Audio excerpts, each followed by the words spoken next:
মাঝে মাঝে জীবনটা খুব একঘেয়ে লাগে, তাই না? ঠিক তখনই আকাশটা মেঘলা হয়ে আসে।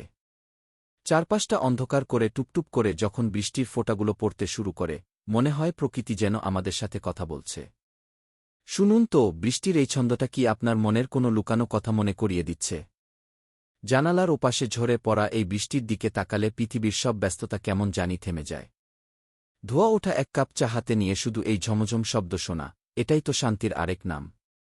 এই যে মাটির গন্ধ, এই যে ভেজা ঘাস, আর গাছের পাতায় মুক্তোর মতো জমে থাকা জলবিন্দু, এগুলো যেন আমাদের মনে করিয়ে দেয়, প্রতিটি কষ্টের পরেই এক পশলা প্রশান্তি লুকিয়ে থাকে। অনেকের কাছে বৃষ্টি মানে বিরহ, কারো কাছে আবার নতুন করে পাওয়ার আনন্দ। কেউ বৃষ্টির শব্দে নিজের কান্না লুকায়, আবার কেউ এই জলেই খুঁজে পায় তার হারানো শৈশব। কাগজের নৌকা ভাসানোর দিনগুলো হয়তো ফুরিয়ে গেছে, কিন্তু মনের সেই ছোট্ট মানুষটা আজও এই বৃষ্টিতে ভিজতে চায়। বৃষ্টির এই প্রতিটি ফোঁটা যেন আমাদের হৃদয়ের জমে থাকা ধূলিকণাগুলো ধুয়ে মুছে সাফ করে দিয়ে যায়। আজকের এই বৃষ্টি আপনার মনে কোনো স্মৃতিটা জাগিয়ে তুলল? ভিজেতে না পারলেও বৃষ্টির এই স্নিগ্ধতাটুকু নিজের মধ্যে জমিয়ে রাখুন। ভালো থাকুক আপনার প্রতিটি বৃষ্টির দিন।